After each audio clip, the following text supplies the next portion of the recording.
Hey, what's going on? I'm Alex Southey, and you are listening to a new episode of Your Worst Song. We're still doing video, or we're not still, we're now doing video. So if you're listening to this on audio, you decide you want to look at our faces, it's available on Spotify, YouTube, Apple, I think. I don't really know.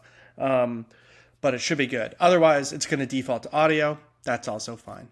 Where am I at right now? My laptop's just been fixed, which is great. That's what I'm doing this on. And Mabel's doing well, still cracking the whip. Feed her 3 times a day, and she yells at me anyway. In this case, for this interview, I have Miss Ricky. She does R&B, pop, dark R&B. I don't quite know how to put it into a box, but either way, it made for very interesting music to talk about. In addition to her just being forthcoming about herself and where she sees herself soon and in her career, and how she sort of set the table for her career, so to speak, by really being smart about what she practiced when she was younger and how she practiced. Lots to learn. I say that about most episodes, but whatever. And yeah, if you're watching this, I did get a haircut.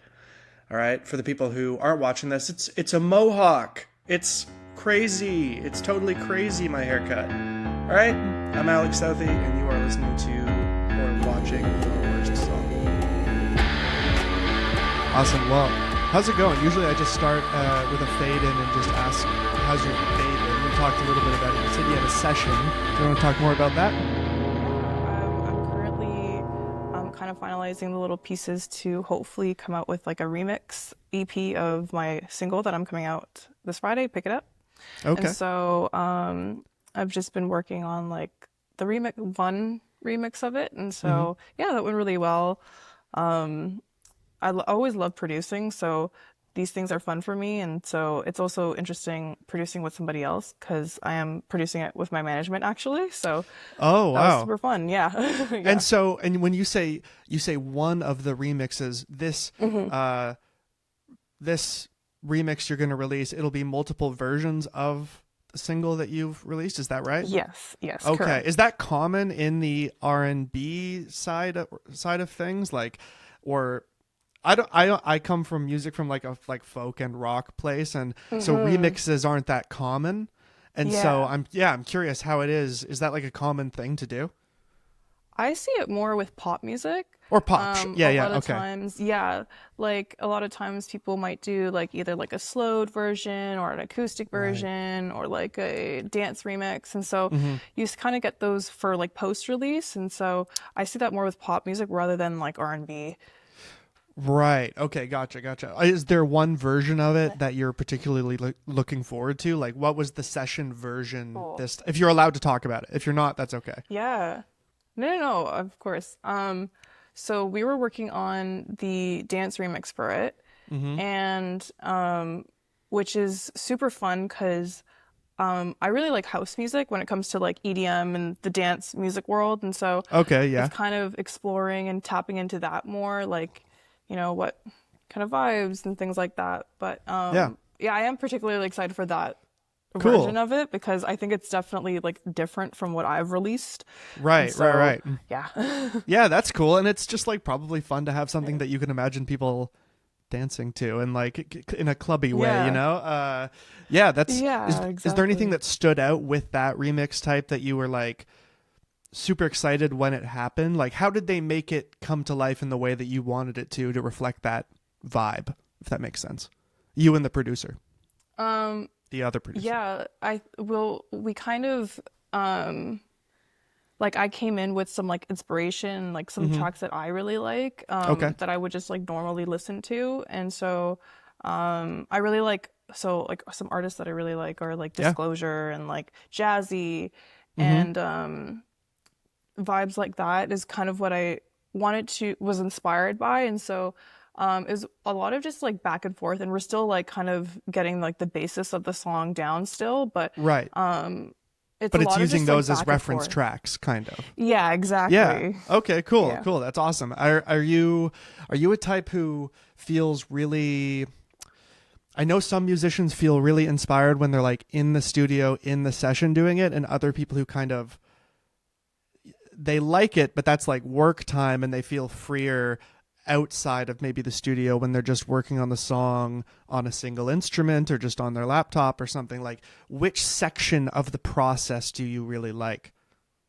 Maybe all of it, hopefully all of it, but is there anything that you like when you find yourself in it, you're like, oh my God? Personally, as a musician, for me, like, I love the section where the song is written, but it's like you're dressing it up with the arrangement.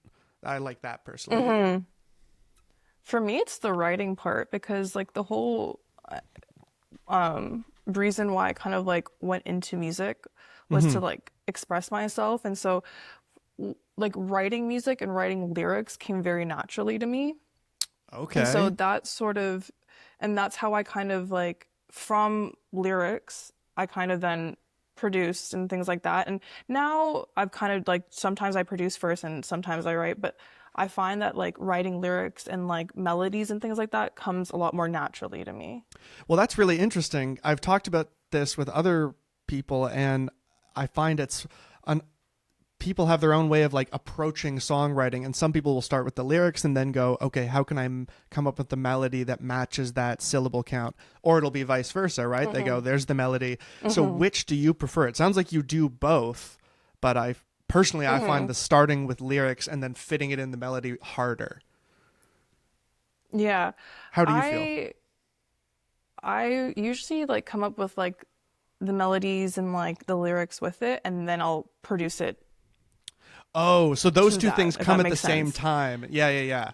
Yeah, Interesting. 100%. And like I usually will like because I know how to play piano, like if I'm like thinking of a melody and like I came up with the lyrics with it, and then what I'll do is build up like the chord foundation first, and then that's how I start the production. Yes. Okay. I understand that. That makes sense. So you have like the basic sections of the song. So it's like it's mapped out, and then you can play with what's on top. Or that kind of thing. Cool. Well, how long has that been going on? Like, how long have you been writing in a way that wasn't in a way where you had the real goal of a career in mind? Oh, I always wanted to be a singer and a musician since I was like very, very young. Okay, Like, you're one of those people who just knew. And I know it sounds like, people are like, oh, get real and things like that. Like music's not a real thing, but I always loved music. Like I remember like I was in grade school and I would just like write lyrics, and I would come up with these melodies. And even though I didn't know piano at the time or any sort of like instrumentation, I just loved writing and I loved creating melodies in my head. And like I found that I was so like, I was free to just like imagine and like create and just like express myself. And that's what I loved about it. And so it wasn't until 2019, when I was in my last year like of high school, is when I started producing. Okay. And and so it was kind of just like a gradual kind of like since my younger days, and then like slowly building on that. And then finally I kind of like started producing, and then that was like my once I started producing, I was like, okay, I really want to take this seriously and really, really start pursuing it. Yeah. And how did you, when you say you started producing, is that like a piece of, like, are you saying, oh, I got Logic when I turned 18 and that allowed me to start, or what was it? Was it that literally? It was literally that. Oh, okay. I literally started producing on Logic. There you go. Yeah, no, and Logic is great and still used from everybody who starts to it's professional. So it's smart that you taught yourself. Yeah, and like I still use Logic, and then I remember like during that time when I was starting out, like I bought like a little MIDI controller, and I was like, okay, let's just plug it in and like figure out what to do. Yeah. And it was quite literally just me like trying to like punch in a bunch of things, scroll up and down, watch a few YouTube videos, and then there you go. It's really intimidating. I found like gear is tough. It's, or at the very least, it seems more intimidating than it actually is. Once you figure it out, it's like, okay, it's not too tough to get what you want out of it. But yeah, at first you're staring at all these knobs and you're like, I don't even know what's gain, what's compression, what's all of these things, right? Yeah. And so do you 100%. Feel having some people only do the songwriting and some people only do the producing. Was that a thing that you were like, I want to follow both of these things so that I'm never sort of left needing somebody if that's the case? Like right now you're working with other people and that's fine, but it's not out of necessity. You could produce it if you wanted to, right? So yeah, what was that like when you're running down two parallel lanes? I always had this thing of like and I don't know like what part of me is this referring to, but like I always don't want to depend on other people. And for me, like because I love music so much and there's such a passion for it, it seems really natural for me to learn all aspects of it. So writing and production. Right. And so I wanted to be very independent, and I didn't want to like limit myself. Like I want to keep learning and I want to keep growing as a musician. And so it seemed, a natural fit for me to do both. Yeah, no, absolutely. And while you're going through this, because it is tough and you have those moments probably sitting in front of the machine, like, what the fuck am I doing? Did your parents, were they there to support you, and were they interested, and are they musical people at all, either as an audience or as players or anything? So I'm the only musician in my family. Okay. My parents, work very regular jobs, but I'm very blessed to like, and very, very grateful that my parents were always very supportive of my love for music and for my passion for it. Like my dad, he, my parents are immigrants. And so when they came to Canada, my dad specifically, like, he gave up his passion back where he came from. And, he's stuck working this job to provide for his family. But I think naturally, like, that could have created some resentment, but it didn't. And he was like, follow your passion, follow your dreams, and do what makes you happy. And I'm very grateful for my mom as well, because she saw that I had like a very natural like inclination towards music. Like 'cause when I was a kid, she bought me like a toy piano, and I would just like start like plunking notes and like hearing different like notations. So she was like, okay, like let's equip her, let's put her into piano lessons, let's put her into like vocal lessons, and let's let her grow. And my mom is like probably like my biggest fan. Like she's always like sharing it with her colleagues and things like that. But yeah, so they're very, very supportive with my dream. That's very nice. Sorry, I had a volume issue. Sorry. No, that's so nice. I totally do feel like I hear a lot that the case is sort of maybe the immigrant generation is going to work a job they don't like to give the next generation they can find some. I've heard this phrasing that it's like the first generation works a menial job, the second generation tries to run for office, and the third generation becomes an artist. That's the sort of joke thing that I've heard. But I think there's some truth to that, obviously, and it's wonderful that they weren't resentful, because frankly, as an often cynical person, I could see that, But no, that's great 100%. That they're really supportive. Have they come and seen you play live, or what is it like for them when they see you perform? Well, to be honest, I haven't performed in like a while live. Okay. No worries. Yeah, I did a lot when I was like in school, and they would always come out to those, and again, that's something that I am very grateful for, because I do come from a very dysfunctional family, but when it came to like my dreams and like showing up for my passion, my parents were always there. Wow. No, that's pretty great. They had their priorities set straight, it seems like, which is good. I'm very grateful. Yeah.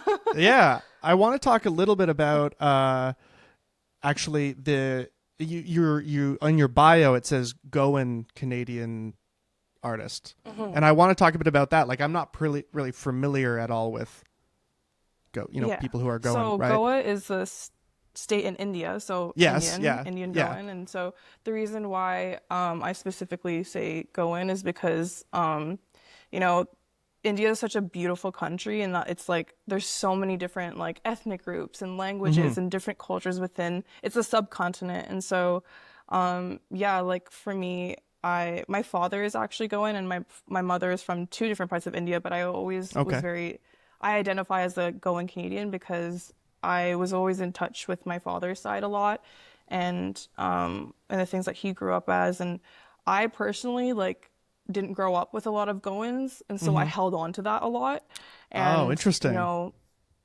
into like the specific Goan culture, and just like into those like cultural, like it feels more familial to me. And so Yeah. and I never thought of that as like a disadvantage not growing up with other Goans, because I had my dad and I had my family, and like for me I just thought, like maybe this is just like another opportunity, like that someone else, some other Goan might see this and be like, hey, you can do art and you can do music as Yeah, well. right. Absolutely. Yeah, I was actually going to say, since maybe from the get-go that's been part of your bio, but if not, since you have highlighted it, have any other Goan folks from that area reached out to you, either of immigrants or actually from the area? Have they been like, that's so cool, you know? Not yet, but I No. hope. Okay, I'm sure. hopeful. No Well, one yet, but I'm still Hit finding Miss them. Ricky up. Hit Miss Ricky up. She's waiting for it, Exactly. all right? Yeah. Anyway, no, I wanted to Exactly. highlight it basically for the same reason I think you did. I just thought, okay, that's interesting. You're making a note of it, so why not bring it up? Yeah. Is Yeah. there any notable like Goan music culture that maybe you've internalized in some way or synthesized and it comes out at all in your music? Sense of melody, maybe? I wouldn't say so much like Goan music. I think like when I like a lot of the Goan music that I do listen to is like the stuff that my dad grew up with, and so it's a Yeah. lot of like old melodies, and I Mm-hmm. do find that that's something that like I what I like about Goan music specifically, and just even like South Asian music in general, is that it's very expressive. Mm. And compared to like English as a language, like Konkani and Hindi and all these South Asian languages are very, very expressive more than English is. And so I think that aspect, especially when it comes to like love songs, it's very, very Mm-hmm. passionate. And so I think I got that side of it Oh, into my interesting. music. Can you Yeah. tell me more about that? Like, in what, if you can articulate it, what? Because I'm definitely not disagreeing. I feel like that's the thing about English. It can be kind of closed off in a way, especially compared to other cultural languages or whatever. But yeah, in what way is it more expressive? Like, uh, is it melodramatic in the way that like opera is in a way, or what is it?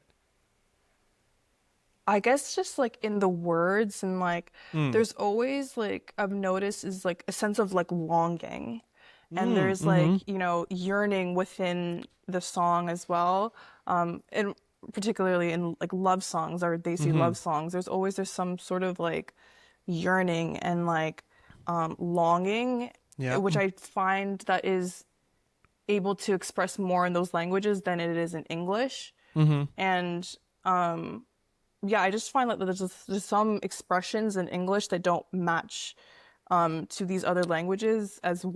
well. Yeah. Interesting. Interesting. No, no, that's cool. That makes sense. I understand that as much as I can as a buttoned up person.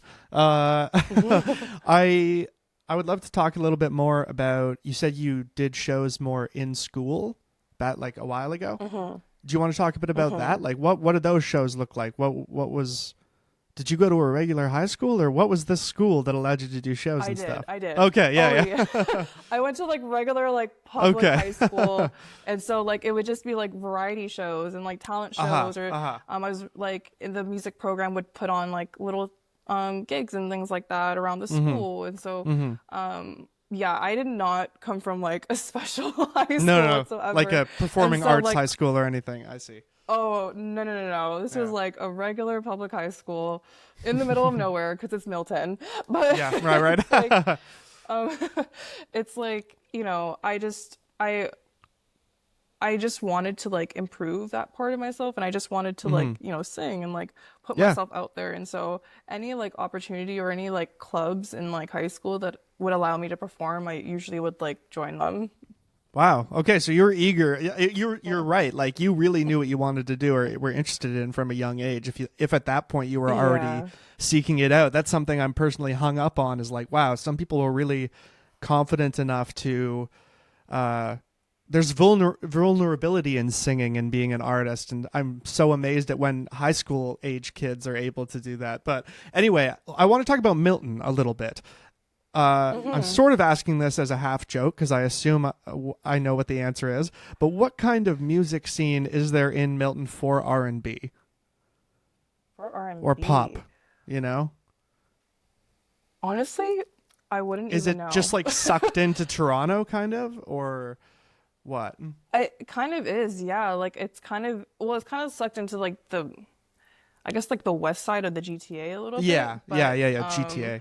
I personally like don't know any other like Milton artists. Like Okay, I'm not Milton really, artists. I guess as like yeah, I'm not really Hit her like up. in the scene as much. Okay, gotcha. So then where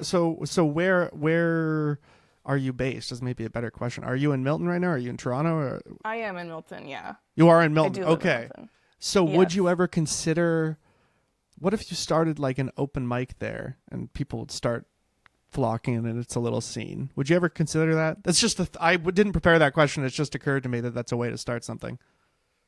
Oh, 100% I would. Anything Yeah. to like just with music and like just any opportunity, like why not? Yeah, no, absolutely. And okay, so then how did you find your way to LaToya? Why don't we talk about that? Yeah, so I actually back in October I started I found out about the Singers Company. So which is like a company and a record label that helps independent artists grow into full-time artists in the industry. And my friend actually, like from high school, sent me like their Singers Got Talent audition. And it was like this random thing. I did some research and I was like, okay, I'll just do the audition. And that was like a whole thing in of itself. But essentially, like they ended up like, you know, liking my song that I sang. And so I started working with the Singers Company officially in January.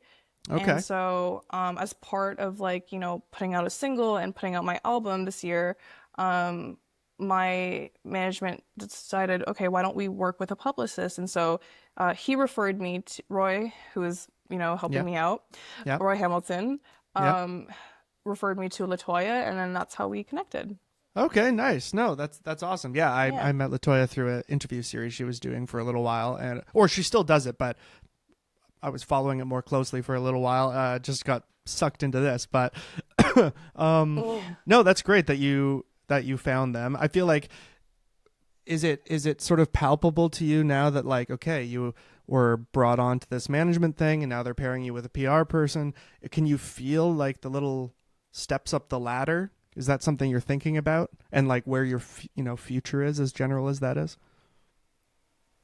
Yeah, like first of all, like this is something that like working with a publicist and like, you know, working with like, you know, this management team was something that I never expected. Like Okay, I didn't think that I would be able to like have the opportunity to work with a publicist. And right. so No. I'm That's super cool. grateful for her. And like, it's really, I do feel like I'm slowly progressing and I'm learning a lot. And I think that's what's like more valuable to me. And like, you know, working with different people, I'm like learning more aspects of the industry that I never would have known, you know, 2 years ago or 3 years ago. And so for that, I'm super grateful because I do feel like I'm learning more and I'm growing and hopefully becoming like a better artist that way.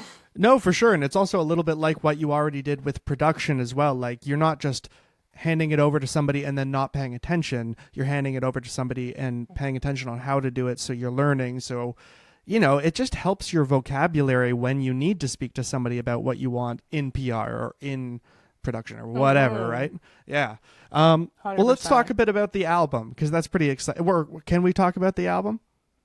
Yeah. I don't know what we can say. Okay, yeah. Yes, well, we can. yeah. I know that's the main reason in general you're on, but I wasn't sure what's, you know, behind the curtain, so to speak. But yeah, I want to talk about what the album was like. When you started writing it, did you have it mapped out in general, or were you like, okay, maybe you were just writing in general and then you got, okay, I've got enough, maybe 6 or 7 songs now, let's start writing in a direction and adding songs to that?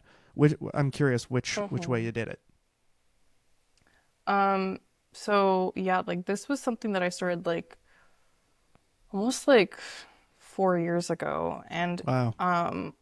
I wrote the first, you know, two, three songs, and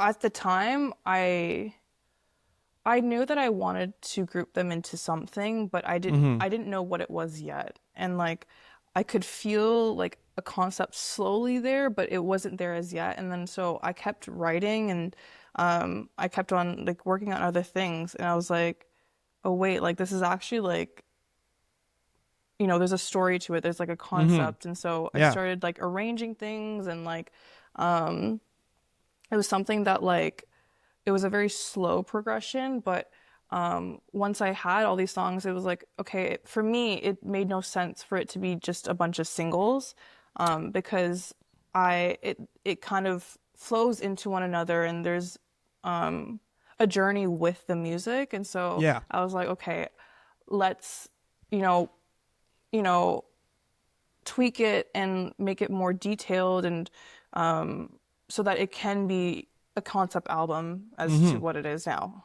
Yeah. Yeah, yeah. No, that's super interesting. Mhm. Are there other concept albums in the past from any genres of music that inspired you to try and do that? Like in rock, you know, Mhm. Dark Side of the Moon is by Pink Floyd is one of the most famous concept albums or whatever, right? I Yeah. know in other genres, especially hip hop, like that's pretty common. So what was it for you? Were there any North Stars, so to speak? Um, yeah, 100%. There was so Crybaby by Melanie Martinez, Okay. which was like the alt pop in like 2015. Mm-hmm. I like loved that album, and I loved that there was like visuals with the music, and like I love that there was a storyline to it, Mm-hmm. and it was whimsical, and it was, you know, it was also expressive, and there was so many like metaphors into it. And so I love that there was like this journey with the music. And Mm-hmm. for me, when I saw an album like that, I was like, okay, that's how I want to make an album. Like I want there Right. to be a journey with it. I want there to be a story with it. Yeah. Yeah. That for sure was one of the albums. Badlands by Halsey was also Mm-hmm. another Mm-hmm. one that I was like, this is so interesting. Like it makes it more like it allowed me to be more engaged with music, and so that's why like Oh. albums like that kind of like inspired me and to create my own concepts. No, absolutely, and that's cool that that's what you were sort of into. You're right. It's like building a deeper world that you can kind of fall into if it's a concept album, as opposed to just maybe 8 great songs, but they don't relate to each other at all, or there's no arc or that kind of thing. Uh, Hmm. so if you can tell me maybe simply what the concept or concepts are on this record that like lead the thing. Hmm. So Sounds at Night, which is the album, is it goes through the journey of um exploring romantic desire, and it follows a girl and her journey with, you know, what she wants, and she's discovering her self-worth when it comes to romance and relationships. There's this sort of yearning and desire, but a lot of insecurities come up in the way, and there's heartbreak, but there's also at one point confidence, and so it's just exploring like the highs and lows of being interested in somebody, and also putting yourself out there, and how scary that can be. Okay, no, that's very relatable. Obviously, what are Hmm. there?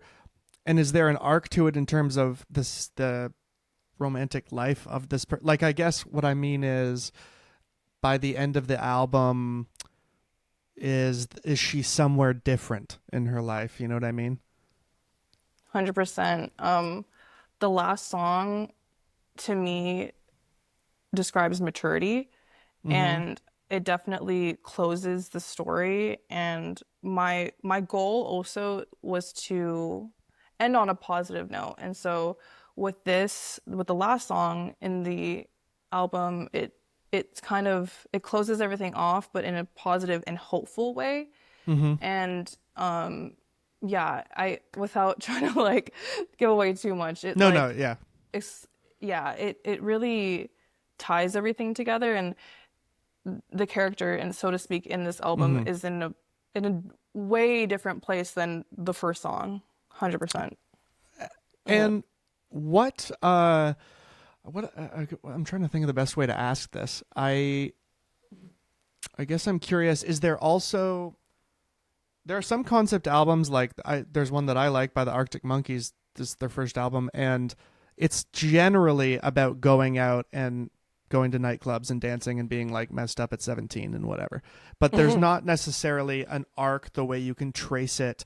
Like it kind of jumps around. It's almost like little short stories centered around the same concept instead of songs in chronological order.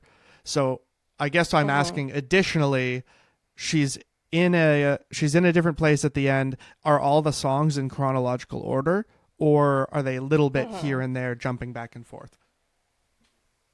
So it kind of goes through like different stages. That's how I could best describe it. And so the first song is kind of like a thesis of like the whole entire album, in that like it kind of starts off as a summary, and then the second song kind of gets into the story, and then from that it's just the different stages that you kind of go through when going through romantic desire, and again, putting yourself out there, and what you want in a relationship. And so it goes through like these different kind of emotions and stages, so to speak, of that journey.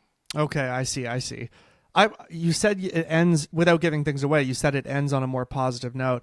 I really like that idea, because I think that maybe what would be expected is to end it, if not on I don't necessarily think sad note, but a note of like more like a question mark that might be like a key into, oh, this is going to make them listen to the next album, almost the way like a season finale cuts off, or has a cliffhanger. But I like that instead you went the other way. No, this is going to be generally positive.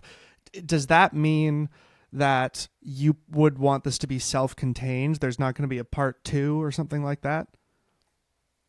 Yeah, 100%. Like before I had even like wrote the last song, so it was originally 6 songs in the project, and it was gonna end off on like a more sad and like almost depressing like note. Okay, yeah. And then I thought to myself, like, that is not an expression of me, and that isn't like, I don't want to leave it on an open-ended note, because I like it when things are complete or something feels complete, and it also wouldn't feel true to like my personal journey. And so I was like, okay, I had this beat, and I was like, wait, this kind of fits into the concept a little bit. And then I wrote the lyrics, and I was like, this is the last song, and like this feels right to me. And like, cool.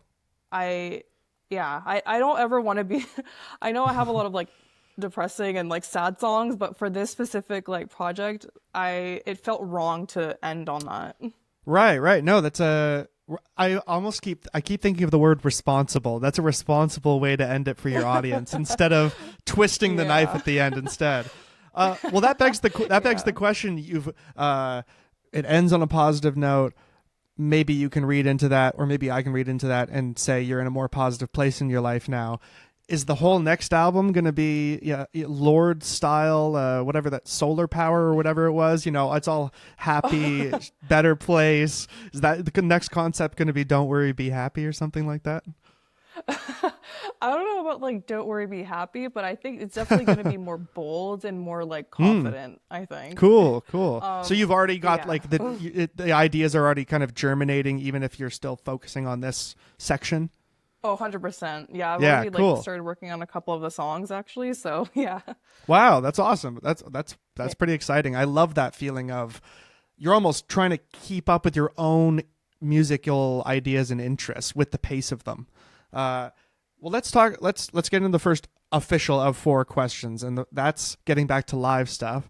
I want to hear what you thought your best live performance was, and it doesn't have to be you nailed it singing. It can be you had a fun time, whatever. But yeah, it's you as the performer as opposed to audience member.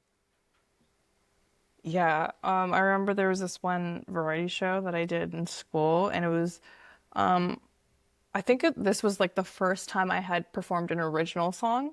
Oh, that's And vulnerable. I remember I was just literally just me and a piano, and I like started playing it.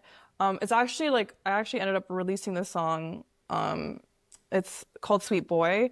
I released it on my EP in Cool, yeah. 2022, and so I had this song like way back. It's like probably the first song that I actually ever written, and so Wow. I remember I played it at this variety show, and it was like the first time that like a lot of like my teachers and my peers like saw me perform an original song, and it was a really special moment for me because I had this song for so long, and you know, I always wanted to like perform my own songs, and so this is the first time I actually did that. And it was also nice to see like also my parents see like me perform an original song, and Yeah.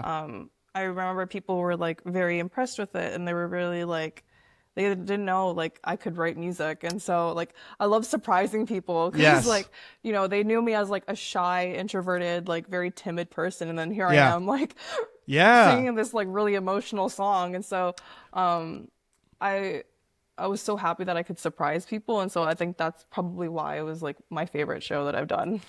Wow. No, that's great. It sounds like that's your that was your sort of like identity graduation. People started taking you more seriously at maybe pursuing music or being a musician or performer, right? I remember 100%. this is to back you up about how those can make an impression.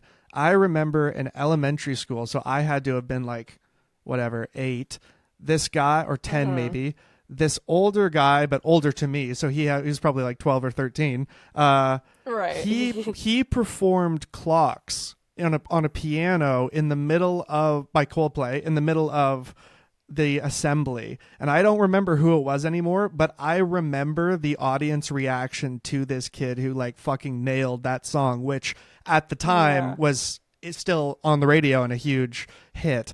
And yeah, just to say, like, those moments can be huge, and like that guy was treated differently after that. I don't even mean like in a cool or uncool way, but just like you're saying, like people start going, wow, I didn't know you could do that. That's another layer to you we didn't know about.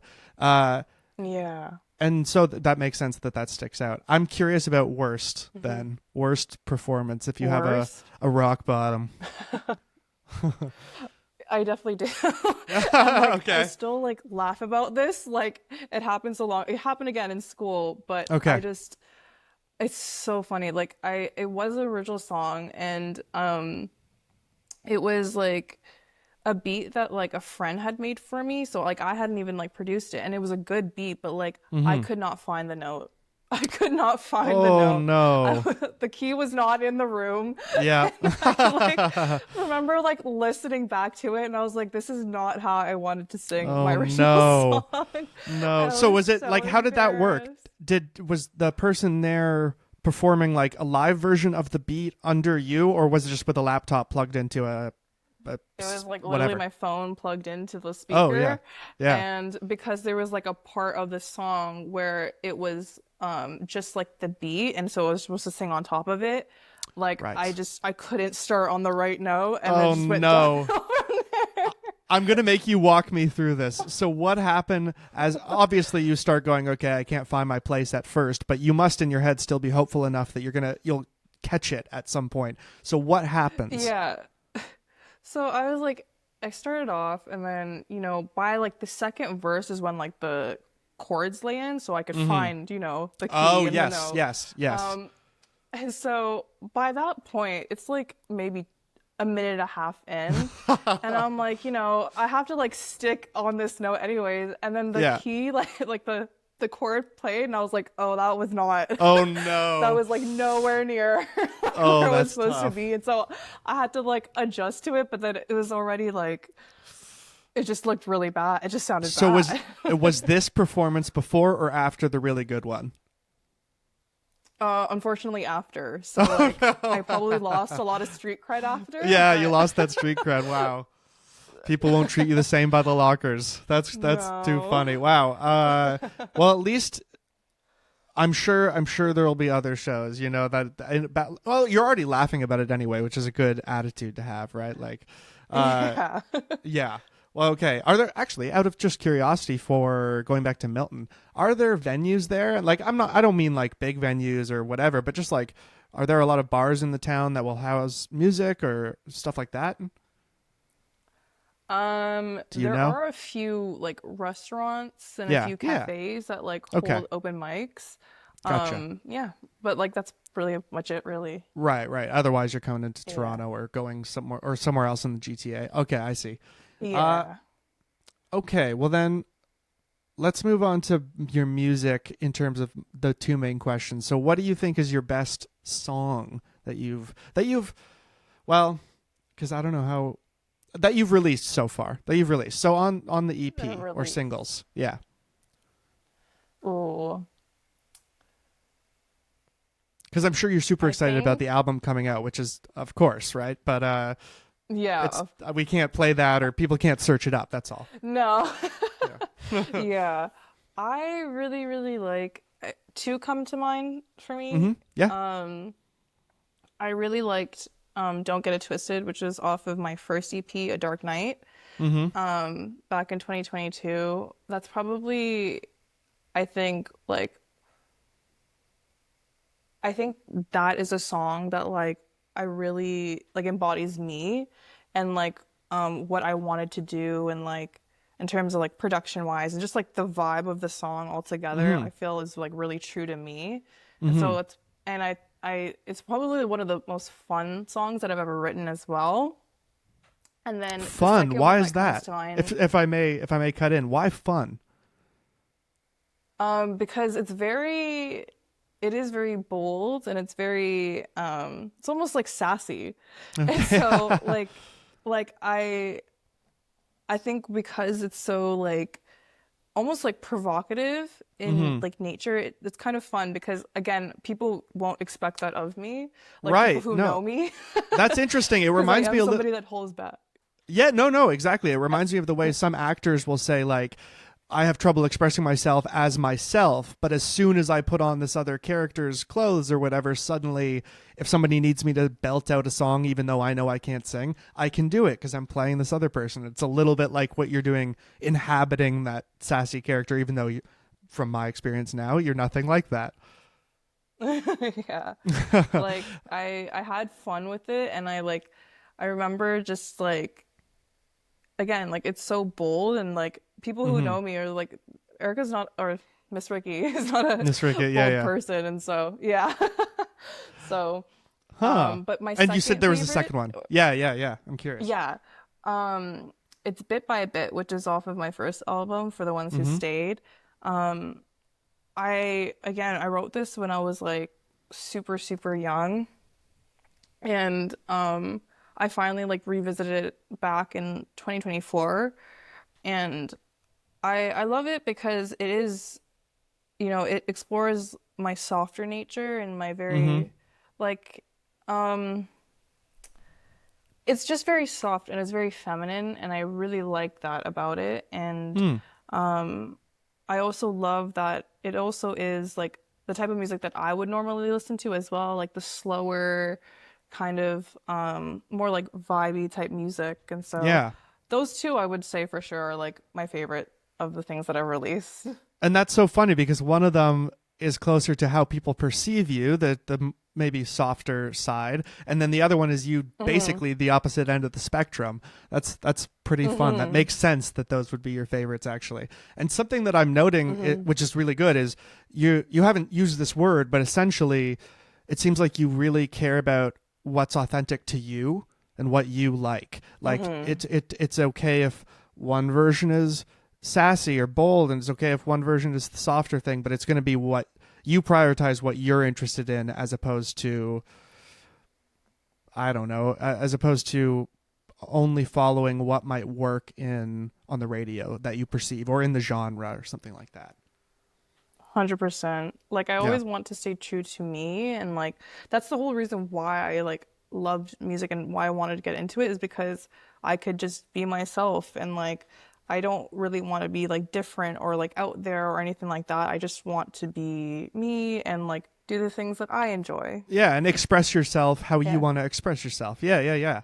I get that. Okay, well exactly. then people go check out those two songs, and we're going to get to the official, the titular question, which is, what do you think is your worst Yeah. song? Um, um, definitely. I Definitely, like that's a funny way to start. I like cringe when I think about it, but and when I like wrote this song, I really thought I ate as well. Yeah, yeah, okay. But off of my second EP, Crush, Dance to the Music is not my favorite Dance to the song that music. I've written. Dance to the Music. I just Okay. feel like it was so cheesy, and it was just so corny and cheesy, and it just What it's what like what it aged strikes you so as corny? badly. Is it the music? Is it the lyrics? What is it? The lyrics. The Okay, so lyrics what are is it is just something that I'm not tell proud of. why? What are they? Or not, So the I don't first mean you one. need to recite them, but I just mean like what is it corny? What's corny? I guess just like like just the how do I describe this? Like Is it just the it's way you very used to the lyrics to describe the situation you now don't think are like cool or timely, stuff like that?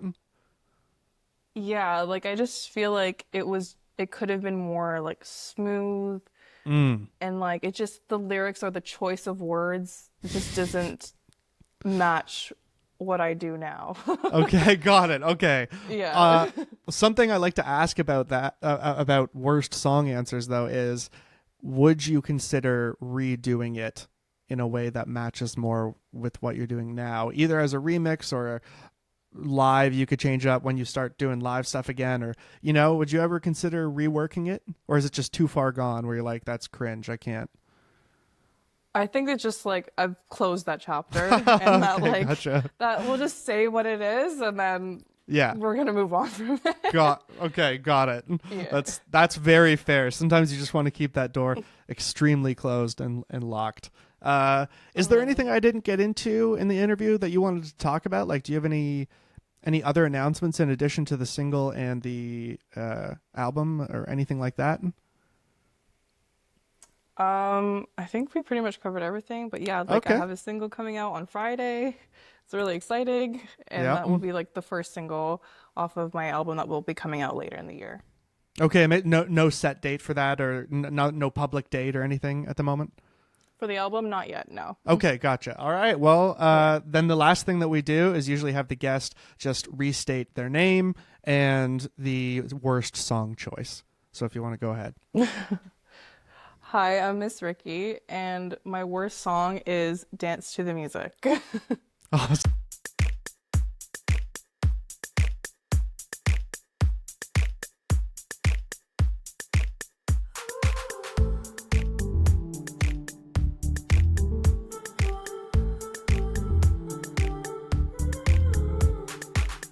Swear my life is one never-ending cycle. Go to school, then go to work, and then I pay my petty bills. But I know this life has something bigger, and I know the night will bring me something that I won't forget. I want to dance to the music.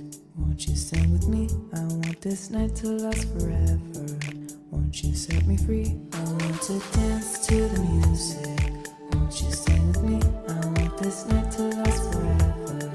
Won't you set me free? I want to dance to the music. Won't you sing with me? I want this night to last forever. Won't you set me free? Don't wanna think about what's gonna happen next, 'cause I'm right here in this moment, and this moment is the best. And I see your face and see what's in your eyes. Want your body next to mine, I want you sitting side to side. I want to dance to the music. Won't you sing with me? I want this night to last forever. Won't you set me free? Dance to the music. Won't you sing with me? I want this night to last forever. Won't you set me free? I want to dance to the music. Won't you sing with me?